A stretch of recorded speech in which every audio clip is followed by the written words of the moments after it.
ontem, que investiga um suposto esquema de falsificação de cartões de vacina. Ao todo, 6 pessoas foram presas. Bolsonaro não foi alvo de mandado de prisão. Olha só, foi um reboliço, o reboliço geral. Ontem, nas redes sociais, né? Na imprensa, tudo de uma maneira assim, estourou.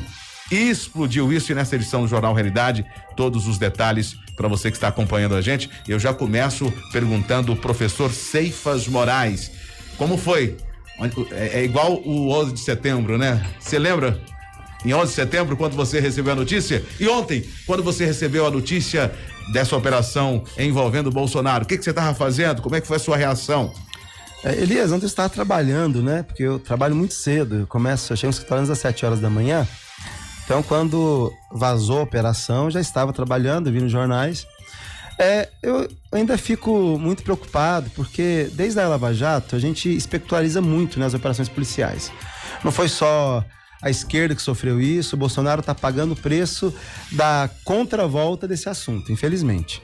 Agora, tudo que eu li o processo, eu abri o processo, vi muitos documentos do processo, ele é muito farto, né? Não foi uma operação baseada em nada. As pessoas que foram presas atuaram diretamente, emitiram documentos, acessaram o processo. Então, assim, a gente imagina que a investigação ela vai ter um fim, e esse fim ele pode responsabilizar ou não o presidente. Isso não está claro ainda. Doutor Neiber Rocha, o que você estava fazendo? Qual foi o impacto quando você recebeu essa notícia? Tava tranquilo, Elias, trabalhando, né? Passei o dedo ali no celular e eu fui ver tarde. Quando eu vi, ele já tava dando entrevista, se eu não me engano, na Jovem Pan ou outro meio de comunicação, e já falando já que não tomou a vacina, que a filha dele não tomou a vacina. Mas é complicado, né, Elias? Ele teve nos Estados Unidos e ele entrou nos Estados Unidos como chefe de Estado. E como chefe de Estado, ele não precisaria apresentar esse cartão de vacinação. Porém, esse visto especial dele de chefe de Estado expirou no dia 1º de janeiro, quando ele deixou de ser presidente, correto? E ele tem 30 dias, pelas normas dos Estados Unidos, para mudar o seu visto, né, de chefe de Estado para turista. E que quando ele muda para turista, provavelmente ele teve que mostrar o seu cartão de vacinação ou não poderia estar nos Estados Unidos. Então tá simples. Se ele mostrou o cartão de vacinação, vacina esta que ele falou que não tomou, então ele sabia o que estava acontecendo. A operação foi autorizada pelo ministro Alexandre de Moraes do Supremo Tribunal Federal no âmbito do inquérito das milícias digitais. A polícia investiga um grupo suspeito de inserir dados falsos de vacinação contra a Covid-19 em sistemas do Ministério da Saúde. Segundo as investigações, um grupo ligado a Bolsonaro inseriu informações falsas no Conect SUS para obter vantagens ilícitas.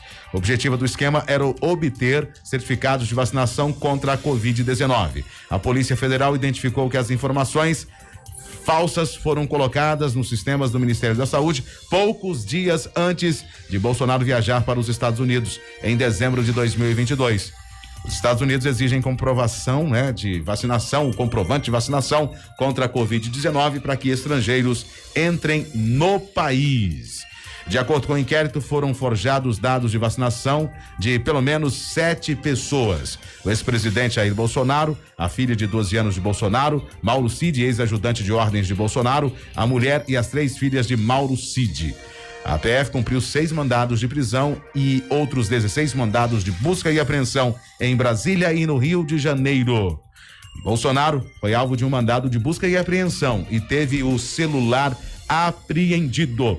O STF também determinou a apreensão do passaporte de Bolsonaro, mas a PF informou que o documento não foi apreendido. Mauro Cid, que é ex-ajudante de ordens de Bolsonaro, e outras 5 pessoas foram presas. Na casa de Cid, a PF encontrou notas de dólares que somaram 35 mil dólares, além de 16 mil reais em dinheiro vivo. Após a operação, Bolsonaro disse que não tomou vacina e que não houve adulteração nos registros de saúde dele e da filha. Ele não compareceu a um depoimento agendado pela PF durante a manhã de ontem.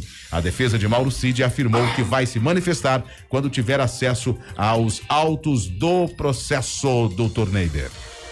Elis, esse aí tá um pouco mais complicado, né? Que é o que tudo indica, ele que fez todos esses trâmites, essas modificações aí no sistema do SUS. Agora, Elias, umas coisas que acontecem que a gente pensa assim, né? Como que um chefe de Estado cai numa cilada dessa? Porque, veja bem, acabei de comentar aqui que ele tinha 30 dias, né, para regularizar o seu visto. Também tinha esses 30 dias para tomar a vacina lá nos Estados Unidos. Ele podia tomar a vacina.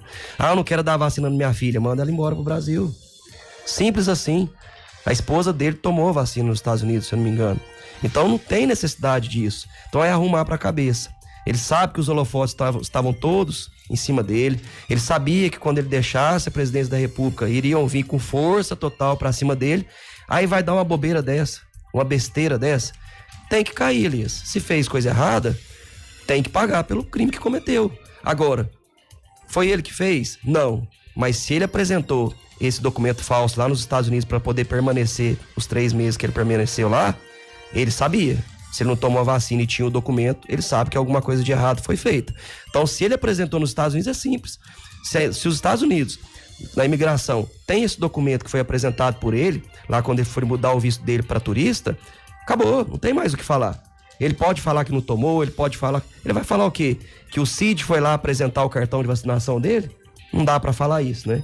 Então não dá para ele tentar passar panos quentes aí e falar que não sabia. Se realmente aconteceu isso, ele vai cometer um crime e vai ser responsabilizado por isso. Doutor Seifas Moraes.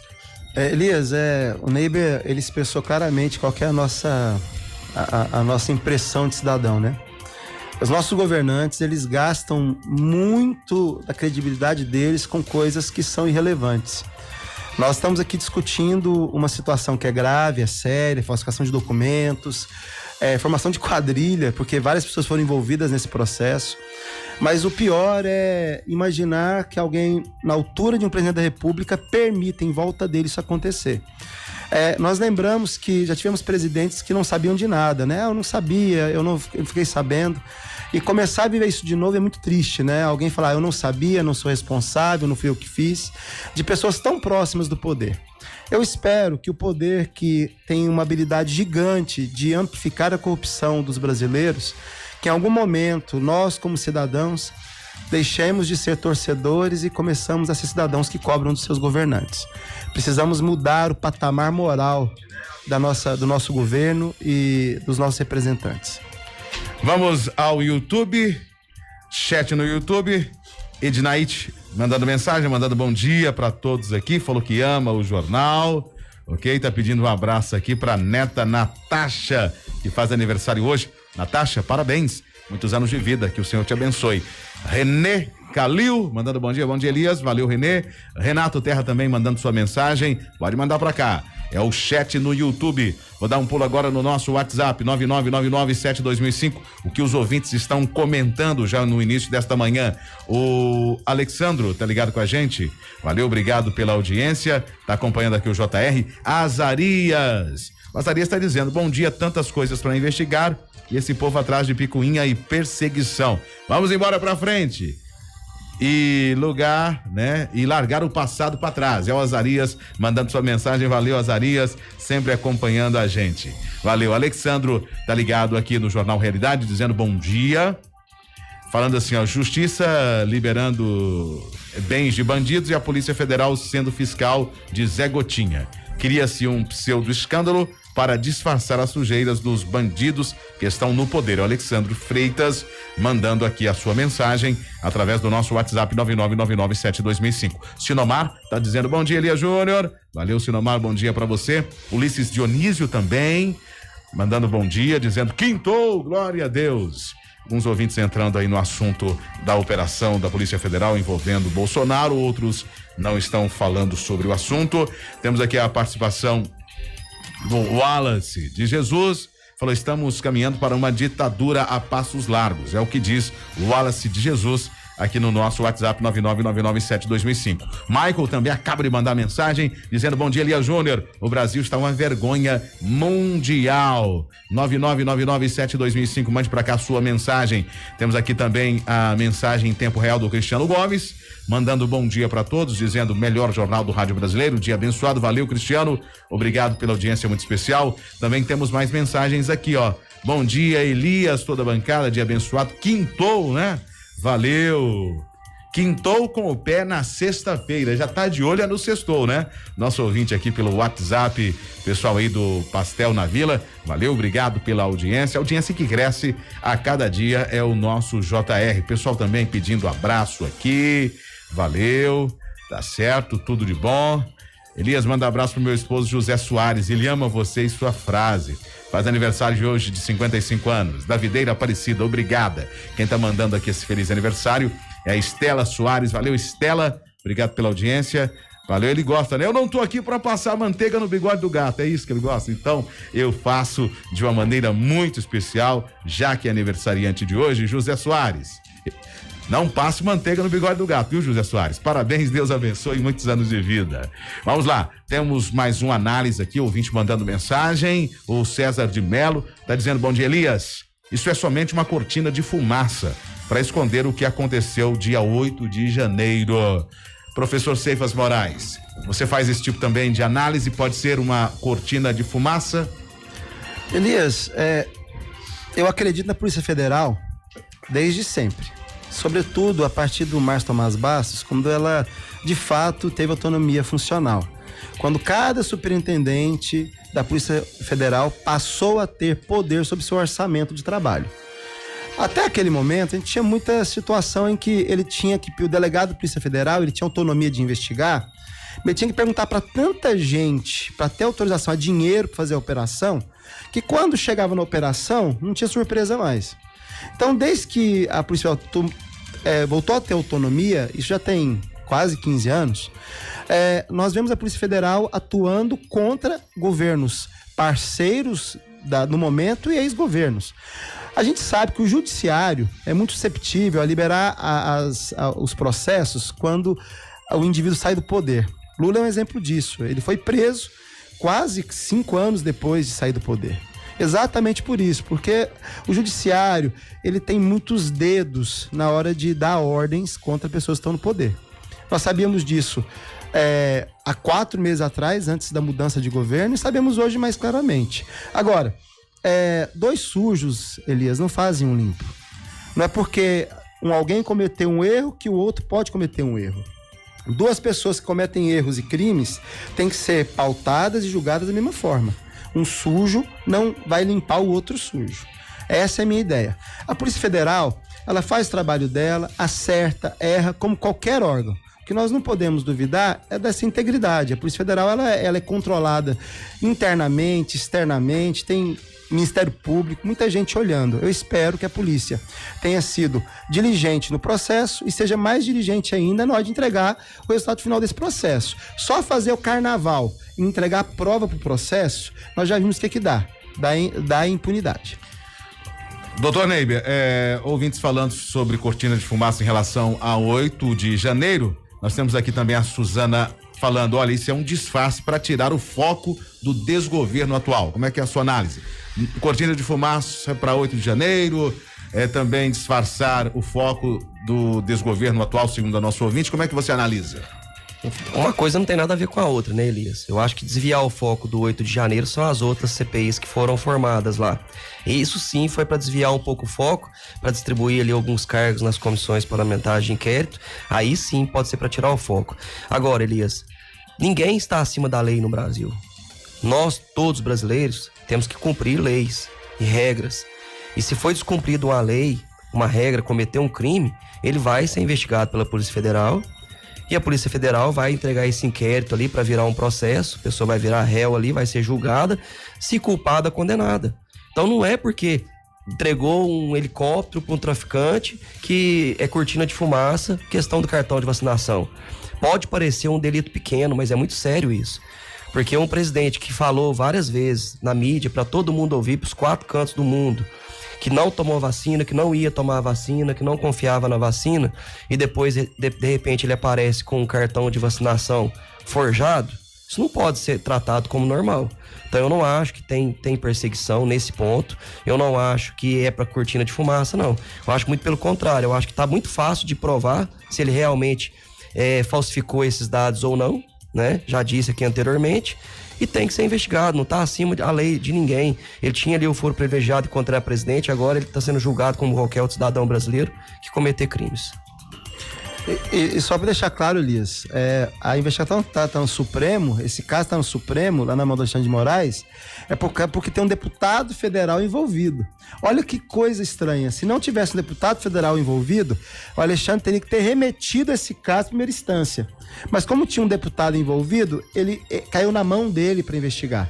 Então essa é uma situação que a própria lei exigiu que o Supremo se envolvesse.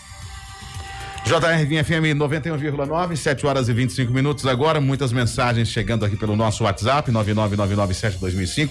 Esse tema realmente chamando a atenção de todos os ouvintes se expressando. Nós temos aqui, o José Tavares está escrevendo: bom dia, absurdo mesmo é a exigência dessa vacina. José Neto mandando aqui a sua mensagem, trazendo a questão da vacina, jogando na mesa aqui.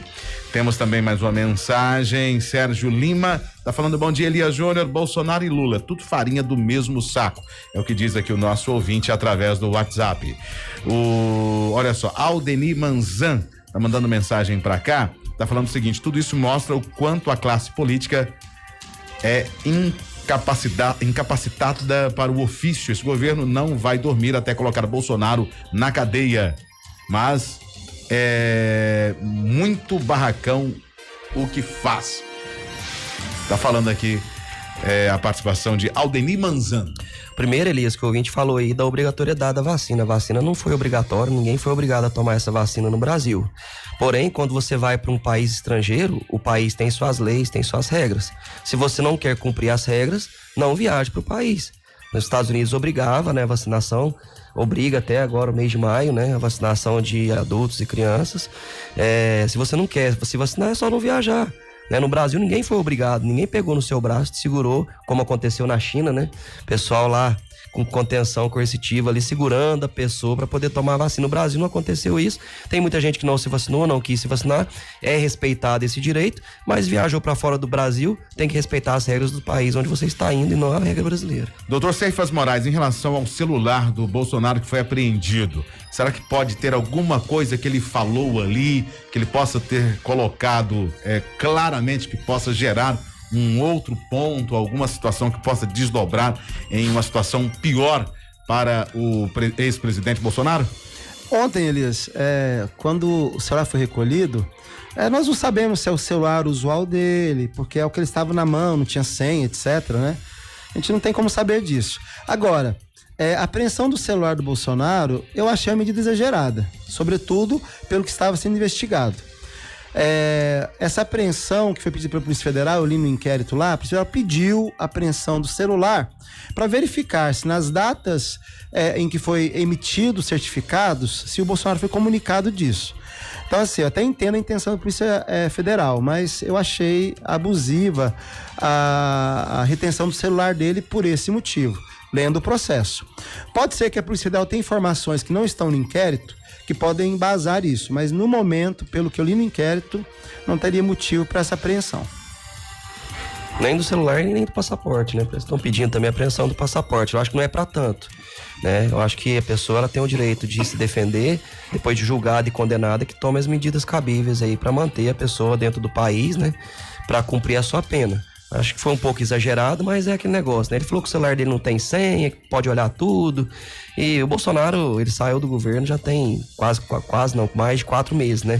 Acho muito pouco provável que encontrem algum rastro de algo no celular dele, né? Se ele tiver o mínimo de esperteza, né? Agora, se ele fez esse negócio da vacina, mostra que ele, infelizmente, faltou um pouco de inteligência para ele e pode ter alguma coisa comprometedora sim nesse celular. E a Procuradoria-Geral da República foi contrária às buscas conduzidas pela Polícia Federal na casa do ex-presidente Bolsonaro.